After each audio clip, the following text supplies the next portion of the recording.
All the other feelings that I had about being gay were completely suppressed and pushed down. One of my brothers turned to me and said, "You should be getting married soon." Those words put me into a mode of panic. What are they going to say if I don't get married? I better follow in those steps that are expected of me. So I did that. Green lights and blue skies are on their way. Yeah, they're on their way.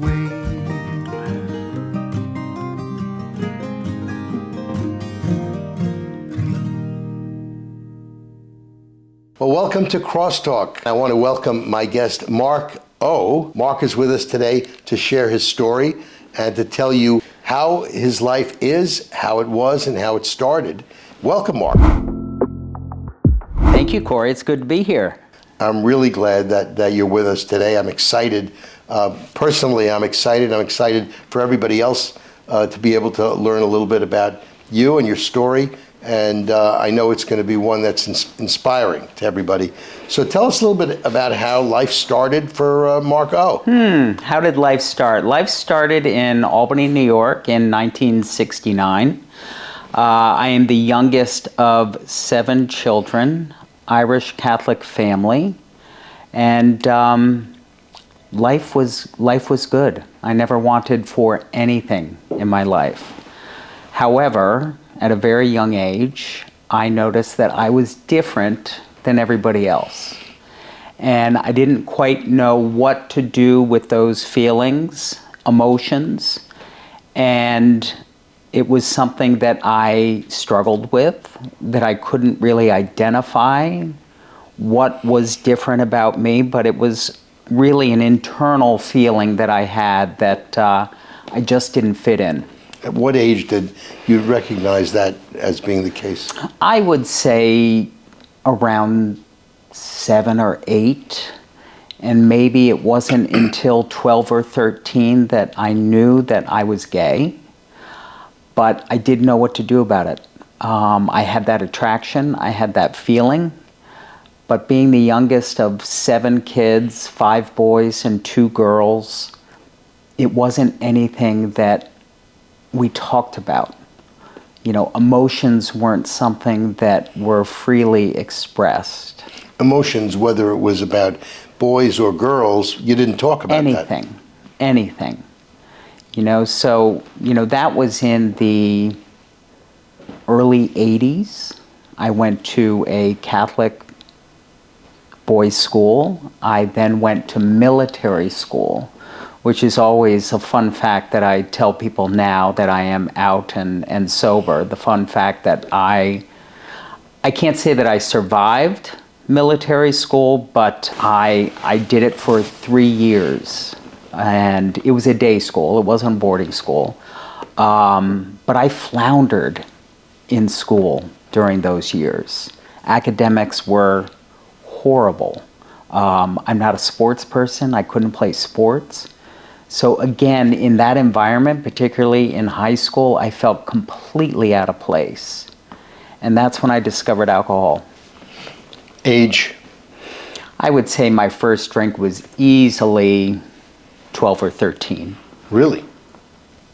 For sure. You know, our household, a lot of things centered around cocktails and alcohol. My parents both drank. During those years, the drinking age in New York State was 18, so all my siblings were drinking. And alcohol for most of my life was kind of a center point of social activities, evening activities. It was a constant.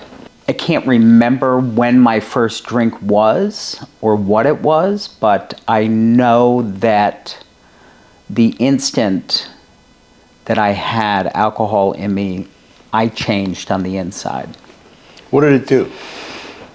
It kind of took away all of those inhibitions, but it also took away kind of the feelings that I had about myself, and it made me happy. It made me the best dancer, the best singer, the most social person. it transported me away from myself, because I couldn't sit with who I really was. And I couldn't sit with who I really was for 46 years. And, you know, we talk about in recovery programs and meetings that I go to that there is a God-sized hole that is empty. And I really felt empty for 46 years. And alcohol and then pills became what I filled that hole with. For most of my life, I went and did what family expected of me, society expected of me, followed in the footsteps of my siblings as far as, you know, college, career, getting married, having children. Everything on the outside looked perfect. You kind of did what you were told to do. Told to do, exactly. And ignored the script that you thought, well, you probably didn't even know what script. I didn't know what that script was, Corey. I didn't know what it was, so I followed suit. There was no other script. There wasn't a script. I didn't have that script. Right. And it wasn't until I got sober, and this just, it doesn't have to do with drinking and drugging and coming out, but I didn't know that I had choices, that I could veer from the norm and be happy and content and fulfilled. Why do you suppose that is? Do you suppose it is because you would have disappointed other people? Or? Exactly. Okay. Exactly. It wasn't the norm, and if it wasn't the norm, then people talk about you. Mm-hmm. And I don't like people to talk about me. So at the end of the day, it's that you wanted to be accepted. Completely. And if you didn't do what the norm was, they wouldn't accept you, and that was unacceptable. Correct. Correct. And most importantly, I would say with my family, with my parents, because it just wasn't the norm. And they were of a generation where coming out or being gay was not the norm. I look back now, and my parents have both passed, which is also part of my story. But I know that had I done that at the age of 18, 20, 25, I would have been 100% accepted and loved. I know that. But I had to go through what I went through to get where I am sitting here today. And that's part of my story. And I can't look back at I should have, could have. I can't do that because it's made me who I am today. So when I talk, and when I talk in the rooms of Alcoholics Anonymous, when I talk to another person that's struggling, I can share that journey of pain, of shame, of guilt, because it's brought me to this other side. So I want to get back a little bit. It's fascinating to me because I identify with a lot of different things that are in your story, but I don't want this to be about me. I want it to be about you. The feeling of not wanting to disappoint everybody, and just getting comfortable with drinking, just getting comfortable, feeling like it kind of relieved whatever stress was there. So you're in military school, you're in high school, you're drinking, and you're not fitting in. So pick us up from there and tell us how things went from there. So military school did not really pan out for me academically. So I then repeated my junior year and I went to boarding school for 2 years in Northwest Connecticut. That is where the drinking really picked up. I can tell you that I was caught drinking numerous occasions during high school. I was on probation during the last year and a half of boarding school. And I think the only reason I did not get completely kicked out was that my father was on the board of trustees. So I had a little bit of an edge. But that is where the drinking escalated. I did have a couple of girlfriends in high school, but I didn't do any other. There were a lot of hard drugs as well in boarding school. There was acid, there was marijuana. I never went in that direction. I strictly stuck to alcohol because it was, in my mind then, it was the safest. It just brought me to a place where I felt accepted, I felt normal, and I was always a very happy drunk. So it brought me to be kind of the center of the social aspect in high school. And, you know, Mark doesn't play sports, he plays sports badly, he's had one or two girlfriends, but Mark can drink. Mark can drink a lot, Mark can drink well. And that was socially acceptable That was in your peers. completely socially acceptable amongst my peers. You know, it just continued to escalate. I went to college, I drank through college, being arrested, ending up in the emergency room, that was never part of my story. So for my entire drinking career, I felt like I had everything under control. I just drank. I drank a lot. And post-college, I lived here in Manhattan. I had an amazing internship with CBS News during my junior year of college that stretched out through the time that I graduated, and then I stayed in that business with CBS. I went on to CNN. I worked in major television networks for 17 years. Always had very good jobs, always was being promoted, and did extremely well in that profession. Never missed a day of work because of my drinking, never was drunk at a company event, well, maybe one or two, but not that I was like brought out. So what happened between the time you grew up, college is over, and now you're working for how many, 17 years? For 17 years, I was in television, and then for 10 years, I was on the agency side of public relations firms. See, I didn't realize you were this old. I had no idea. old. Look at him. I am. Does he look like he could be working for 27 years? Not possible. But 32 now, or more than that. Yeah. All right, just throw the towel in. I think this is it. But so the drinking, you were drinking? I was drinking all the way through. That never stopped. I'll never forget, at a family event, one of my brothers turned to me and said, you should be getting married soon. I didn't have a girlfriend at the time. You should be getting married. How old are you at this point? 24, 25. So at the beginning of your CBS career. Yeah, that was in the midst of it. CBS, I was at CNN probably then, and then I went back to CBS.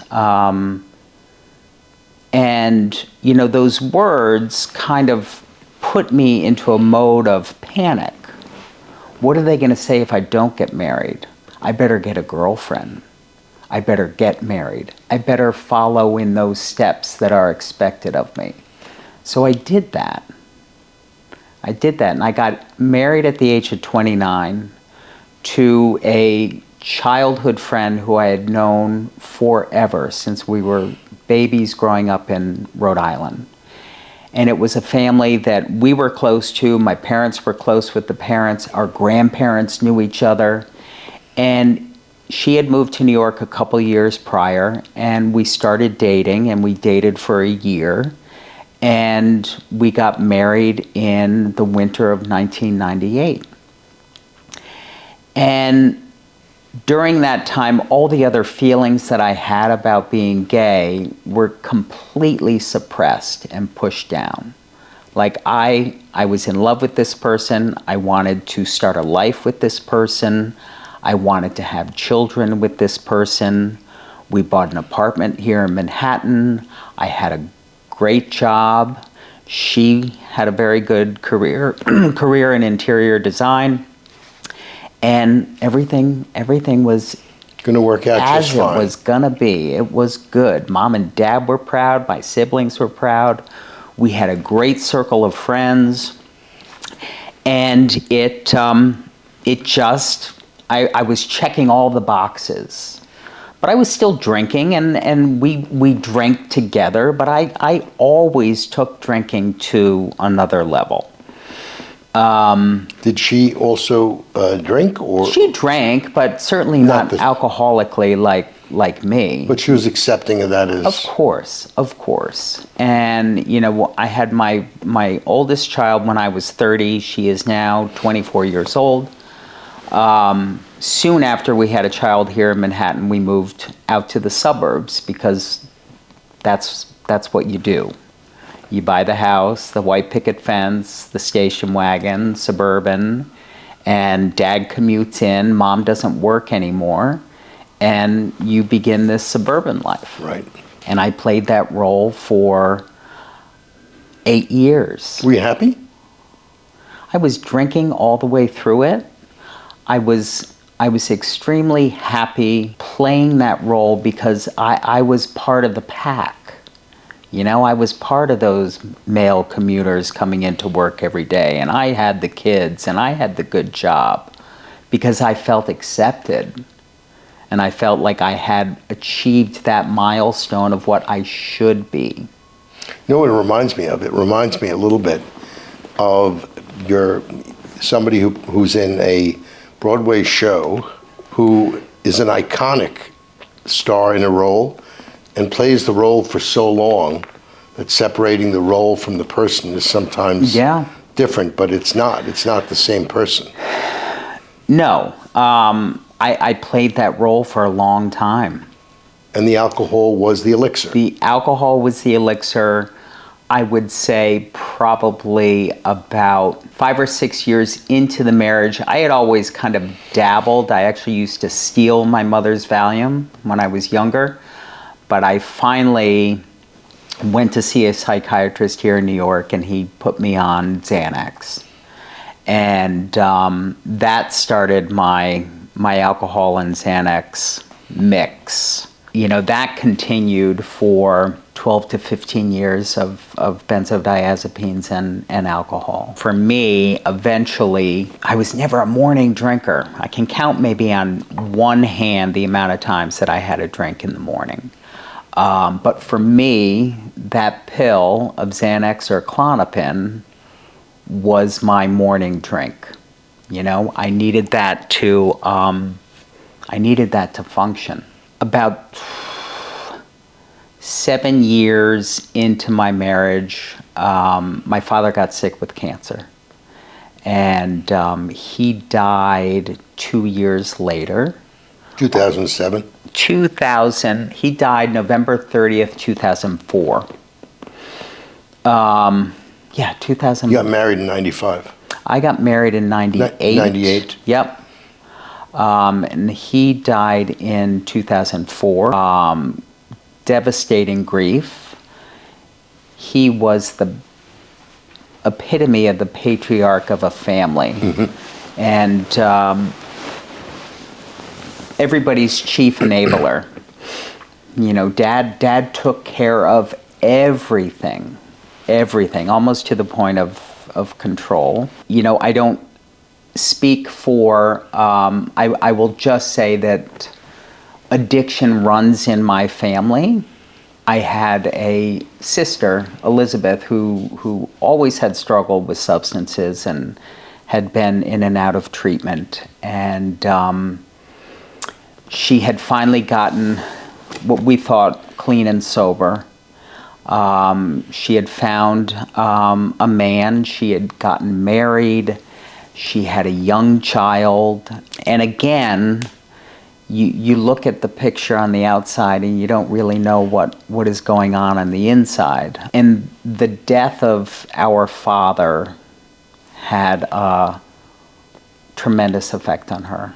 And it was 2 weeks after our father died, on December 16th of 2004, that she was found dead in our family home in Loudonville, New York, sleeping next to her then 2-year-old son. And when we got that news, I'll never forget sitting in my office. I was head of public relations for the Food Network at that time down in Chelsea. And I had called my friend Kathleen Finch, who worked in that office, and I said, now my sister's dead. And what happened in the next 12 hours of getting myself back to Connecticut, telling my wife and my children that my sister had died. My father had just died 17 days earlier. And we drove home to my mother's house in Loudonville, New York. And I'll never forget walking into that house and seeing my mother sitting there in her chair. And within 15 minutes, she said, "Your sister died of a heart problem." Really? And I talk about this openly now because, you know, it is part of my story, and it's part of, you know, my history. But what we later came to find out is that she had ingested the liquid morphine that had been given to my father during his last couple of days in hospice at home, and she aspirated in her sleep.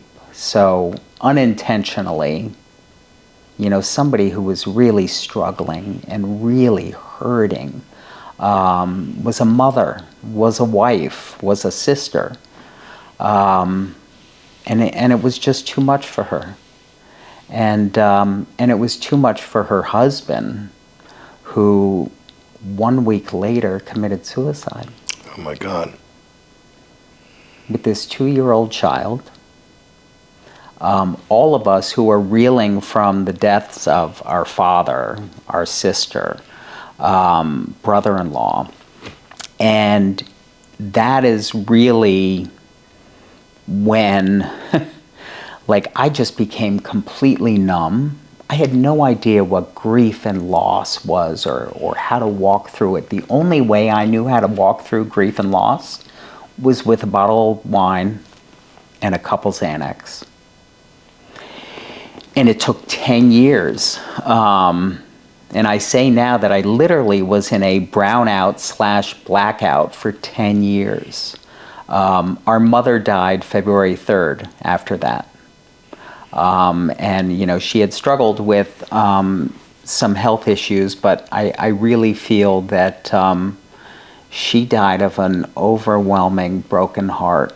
You know, her husband of nearly 50 years. No parent should ever have to bury a child. Yep. And I say we got through it. We got through it because I am sitting here today. But that was really what kicked off my 10-year run. And I ran really fast. I didn't like that job. Let's get another one. I don't like that color car. I want a blue one tomorrow. I don't like where we live. Let's move. So I don't want to gloss over anything, but I think you're taking us to 10 years following the 2004 tragedies in the family. Mm-hmm. You were married in 1998, and you said you had an 8-year marriage. So no, I had a 18-year marriage. Oh, an 18-year marriage, yeah. Okay, let's correct the tape. Yeah, no, I was still married. So I was still married. I was functioning. I went right back to work after all these funerals. Thank God during those times that Metro North had a bar car, because I yearned for that bar car every evening coming home. Yeah, thank God. Thank God. You couldn't smoke in them, though. That was the only drawback. Those bastards. Don't they know what they do to us? I know. But it was right around that time that that my double life took off. By the way, smoking also? You said you couldn't smoke. Yeah. Oh, so you were smoking all of this with smoke? Yeah. Yeah, why not? Yeah, why not? Go ahead. Pills, booze, nicotine. Yeah. That was the recipe for Mark for 10 years. My grandmother, who spoke Yiddish, she used to say 𝗧𝗵𝗶𝘀𝗁, which in Yiddish means let him go. That sounds like that's what it was, like, go, Let it go. Let it go. Let the wheels come off Yep. wherever they end up. Yeah, yeah. The wheels stayed on. They were wobbly at times, but the wheels stayed on for 10 years. Wow. 10 years. So we're now in something like 2005. From 2005 to 2015, I kept moving my family, my wife and family, farther away from New York. So we went to New Hampshire. I don't even know what year it was, maybe 2008, 9, 10, something like that. Let's pick one. Something like that, 2010. We picked up out of Fairfield County, Connecticut, and I moved everybody to New Hampshire into this small little town where my sister, who I'm very close with, lived. But I continued to work in Manhattan. I worked from home a little bit, and then I would commute into Manhattan. And I lived in a hotel room here in Manhattan, the Inc. 48 on 48th and 11th, which was across the street from my office at that time. And I had 3 different jobs, 3 different companies, all of whom put me up in a hotel room Monday through Friday for 9 years. And that's where my double life and my drinking and my pill addiction just kicked off. So I would have this secret life in New York, and that's really where kind of my, how do I say this? There's no censors here. I know, but then I'm thinking, oh, geez, who's watching this? So that's where my gayness really came out. In the city. In the city. Living in a hotel, I would go to bars, I would pick up men, I would sleep with men, I would wake up next to people I didn't know, I would be in a blackout. And then I would get up, I'd take a couple Xanax, and I'd go to work. And everything was fine. So smoking, drinking, benzos, sex. Benzos, sex, yes. Otherwise, it was normal. It was completely normal, Corey. All of that was normal. My first sponsor, when he qualified, a guy named Jack A., used to say, I woke up in a hotel where they'd knock on the door and they'd say, you got a woman in there. This was the early 80s, by the way, so you could say this. And if you said no, they would throw a woman in. He thought it was funny. Today, if you say this, and this is today, you'd be, woked or canceled or whatever. Yeah. But the truth of the matter is that the story is not all that uncommon. No. Regardless of sexual preference, they do kind of, the co-occurring disorders kind of go together. All of that. The hole for me got bigger, so I needed to fill that hole with more things. More things that brought me to a place that I felt completely numb, completely out of it. I didn't feel sad. I didn't feel the grief. I didn't feel the loss. I didn't feel... I just didn't feel. I did not feel. I could not feel. Losing 4 people in a span of 9 weeks... knowing that I was gay and not being able to voice that or do anything about it, the stuff that I stifled forever was enormous. Enormous. There's a book called Scary Close. I've talked about this before. Donald Miller wrote a bestseller, a New York Times bestseller, and he interviewed a woman who was a palliative care nurse. And she said that she had met with people who were on their dying weeks to live. And many were very happy about things that had happened about their life, very proud. But the most common regret people who were dying had was that they lived their life in a way that others wanted them to live rather than the life that they wanted to live themselves. And Donald Miller says, I wrote things. Sometimes I didn't publish them because I didn't think that people would accept them. They weren't good enough. He said, what would it be like on your dying bed, on your deathbed, surrounded by the people that love you the most, and they have no idea who you are? What a sad commentary that would be. And that's the kind of life that he described all these people were doing, it sounds like you didn't have to be one of those people. No, I don't have to be one of those people. So we're now at a pivot point in your story. Right. Let's pivot. Right. Let's pivot to August 12th, 2015. And I woke up in that hotel room in my clothes, vague recollection of where I had been the night before, no phone, no wallet,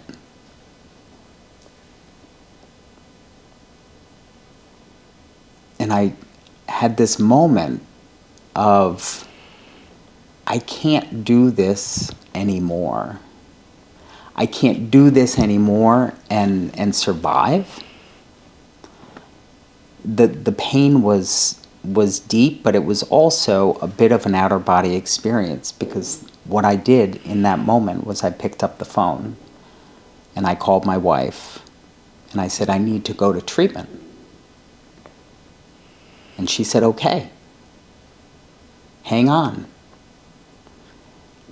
That was about 9:30 or 10 o'clock in the morning. I was in a detox in Pennsylvania by 6 o'clock that night.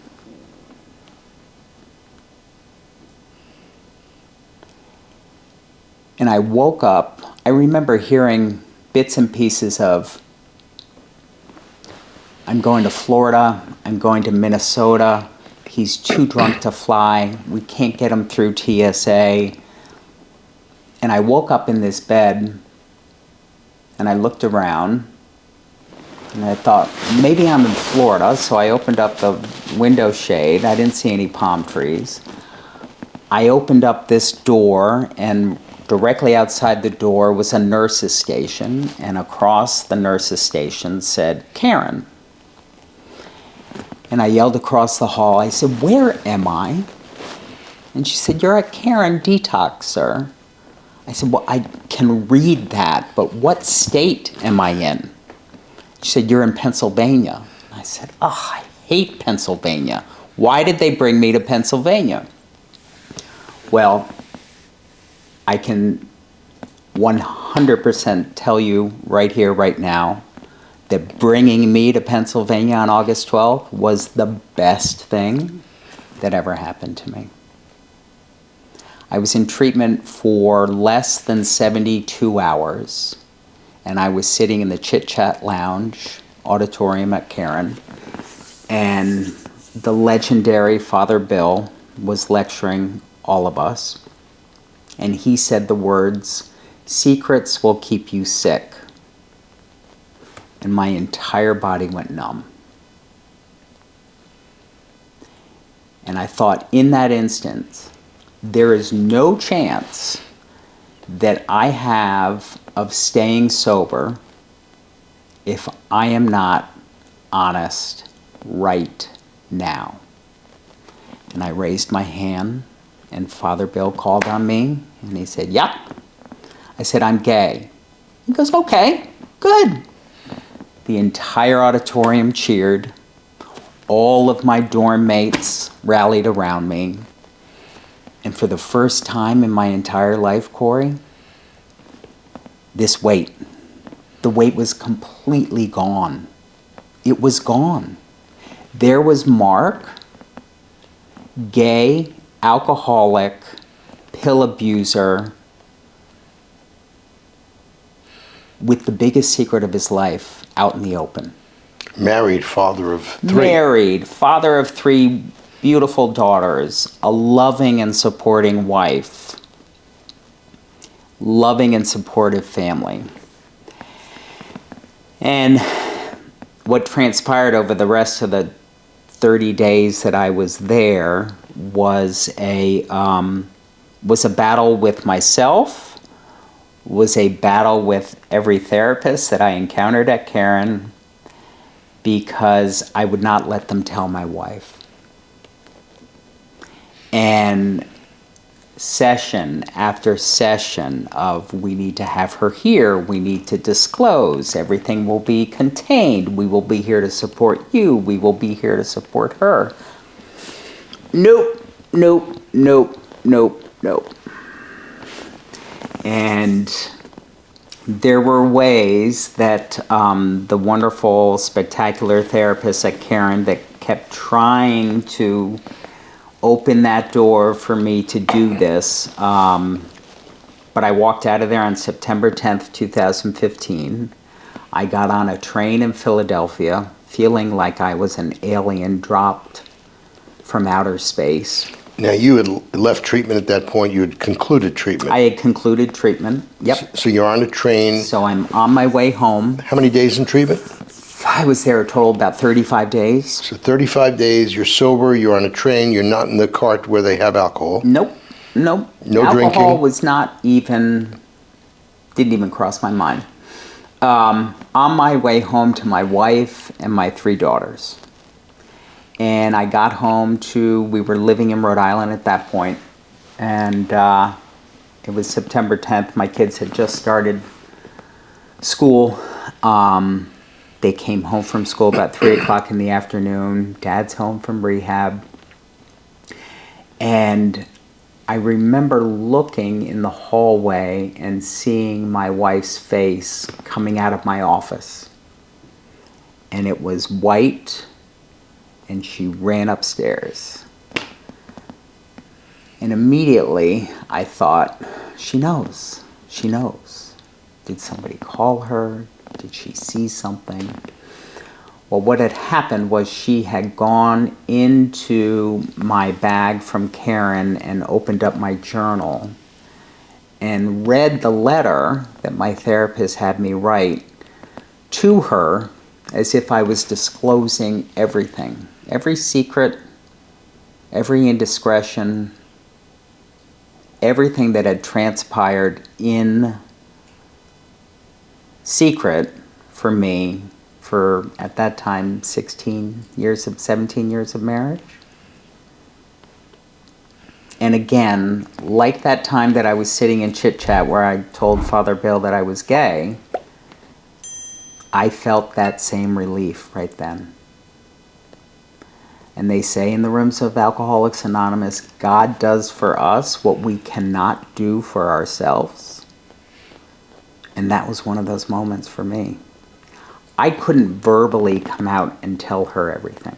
I just couldn't do it because I didn't want to hurt her. I didn't want to hurt my children. So a power much, much greater than me took care of that for me right away. I've done a lot of these interviews. I haven't been speechless before. That's very, very powerful. Very powerful. So, how did you move forward from that point? A lot of anger, a lot of tears, a lot of distrust, confusion. And I remember calling Kate Appelman and Jen Bender at Karen the next day, and I said, she knows everything. And they said, we're going to send a van, you're going to come back, and you're going to spend 90 days in extended care. And I said, you know what? I'm good. I'm really good. You know, at that time, 8 years ago, my brother Joe had been sober, 17 or 18 years by that time. And I confided a lot with him, and he really was my rock and my shoulder and my ear during this. And I'll never forget the night that that was disclosed, and I knew that my wife knew everything. I looked at my discharge papers from Karen, and I was like, okay, you get home, find an AA meeting within 6 hours of getting home. I was like, okay. And we lived in this small town in Rhode Island that was really a summer town, and this was the middle of September, so most everybody and the tourists were all gone. And I found a meeting at 6:30 p.m. at St. Clair's Church in 𝗥𝘁𝗶𝘀, Rhode Island. And I went there, and I opened the door to this room, and there were 4 little old ladies sitting around a pound cake. And I busted in, and I burst into tears, and I told them everything. And every single one of those ladies turned to me and said, "It's gonna be okay. It's gonna be okay. Come back tomorrow. There's a meeting at 7:30 a.m. at St. Pius Church. There's a meeting at 12 noon at the other church. There's a meeting at 7:30 at this church." And I threw myself into those rooms 3 times a day for the first almost 2 years of my sobriety. And I came home from that meeting with those women, and I remember holding my 30-day coin from Karen, and I'm talking to my brother on the phone, and she knows everything, and I don't know. And he kept saying, "Just turn it over. Just turn it over. Turn it over." And as I'm holding this coin, I'm going, "What do you mean, turn it over? Turn it, what are you talking?" I had no concept of all the stuff that I have learned over the 8 years of now being sober. That I did have to give it up to something much greater than me. And I had to completely, again, surrender myself to what was going to happen. And the only thing I knew is that if I did pick up a drink or a pill, all bets are off again. All of it. So the only thing I had to do was not drink or drug. And everything will fall into place. Putting this into words from to try to help people that are listening to our podcast is that we can't control everything that happens. What we can control is what we do with ourselves, and higher power, God, whatever it might be for you, whatever your higher power might be, the idea is to let go of the things outside of your control, to do the things that we can do right in the moment that we're in right now, right? And everything's going to be okay. And that's kind of what the message that you got then. That's the only thing that you can really hear, because you can't fix everything that's ever happened. You know, you want to, but you can't. You can just do what you can do in that moment. That's it. That's it. I had to not drink. And I just had to take everything as it came, and taking the questions. You know, my poor wife at the time, my siblings. We didn't tell our children until about a month after that. About addiction or about gay? No, they knew about addiction, about gay. Okay. So, you know, my wife and I had, you know, gone to a therapist numerous times, you know, right after that, to kind of understand, kind of help us as a couple then to kind of how do we move forward, but also how as parents do we disclose this to my children, who at that time were 15, 14, and 11. So it took a lot of time. A lot of courage. People say that to me now, but I didn't have a choice other than to be courageous. I don't like that word courageous because I think it's too... Makes it more than it is? Yeah. I think that all I had to do was be honest and truthful. And speaking the truth and living the truth. And I think that's the biggest thing that if anybody who is listening to this takes away is really just live your truth. You know, by the time my wife had read that letter, she knew everything. There was nothing. There was nothing that was hidden anymore. Nothing. It actually was the best thing that could have happened. It was the best damn thing that could have ever happened to me. Right. So it sounds like once the air was outside of the balloon, so to speak, or popped, in this case probably a pin popped the balloon, it was a question of not what to do next, how to accomplish it. What's the best way to kind of live your life and for her to live her life and the kids to grow up in such a way that everybody could be happy and healthy. So how the hell did you get happy and How healthy? did I get happy and healthy? Well, I know you're healthy, It and was it seems like you're happy. I am happy. So I am happy. I am happy. tell everybody what the hell they have to do. So, you know, I did not work for a year and a half, and that was not really by choice. When I went to go back to my old job at a PR agency here in Manhattan, this young HR administrative person said, well, we have some reservations about you coming back post-rehab. And I thought to myself, that's like completely illegal. But again, God was doing for me what I couldn't do for myself. And towards the end of that year and a half, I had, you know, a few months after all of this was disclosed and came out and the kids were dealing with it, I moved out of our marital home and moved in with a brother close to them in trying to move myself back into my career here in New York City, find a job in PR and just go back. Never happened, never happened, never happened. And I finally decided during that time, what can I do in this field of addiction and recovery with my background of marketing and public relations? How do I work in this field? I didn't know. I knew how to network because I was a PR person. So the first thing I did was I became a recovery coach. And I started networking around, and I worked for a concierge behavioral health company out of Boston.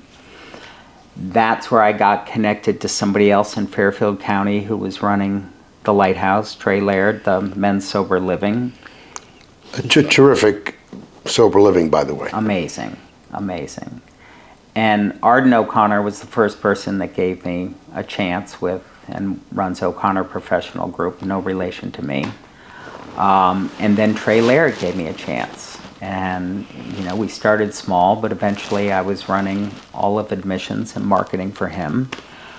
And that was in end of 2017, beginning of 2018. I have since been trained to do interventions.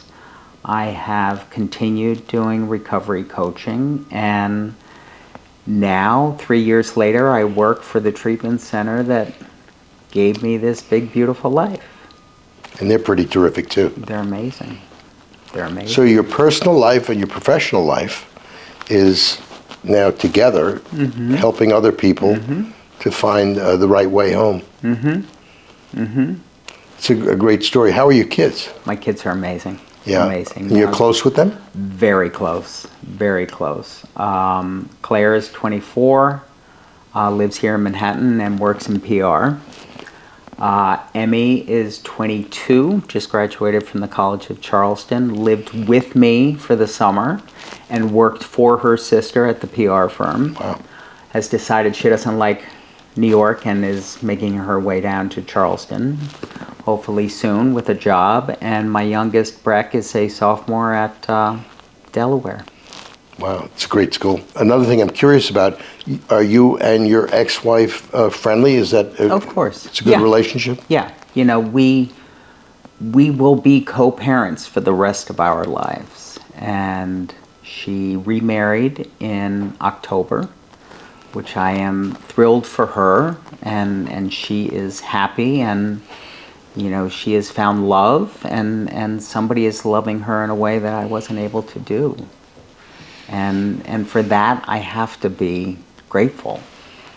And my kids are happy and well adjusted, so I'm working in, I don't even call it work. You know, I have a newfound purpose, and it's become my life of helping others get what I have. I know personally, having worked with you with some people who need recovery, need to find the way, how brilliant you are with people and how sensitive and how much time you spend with people that have no chance of ever being patients or clients or in any way connected to economic value, just to try to help people. So I don't really know anybody whose heart is bigger than yours. Wow, that's very And nice. beyond the heart thing, this is the part that really has to be said. The level of competence that you bring to the table when you speak to people is really enormous, and you've helped so many people, and I know you're going to help many people going forward. So I'm personally lucky to have you as my friend, and I'm so lucky to have you as a resource, because many people I speak to ask me questions that I have no frickin' idea how to answer. So you're the one who answers the questions, and I'm grateful for our relationship and for everything that you do. Well, thank you. That is all way too kind. Well, maybe I went over a little bit. Just maybe a little bit? Maybe I just. Wait, add some, no. You know, again, it's what I do, and I will do it 7 days a week, 24 hours a day, and it's not work. It's simply helping other people. Helping other people one day at a time. One day at a time. Right. So bring it in. Come on. Thank you, sir. Oh, thank you. Great. It was great.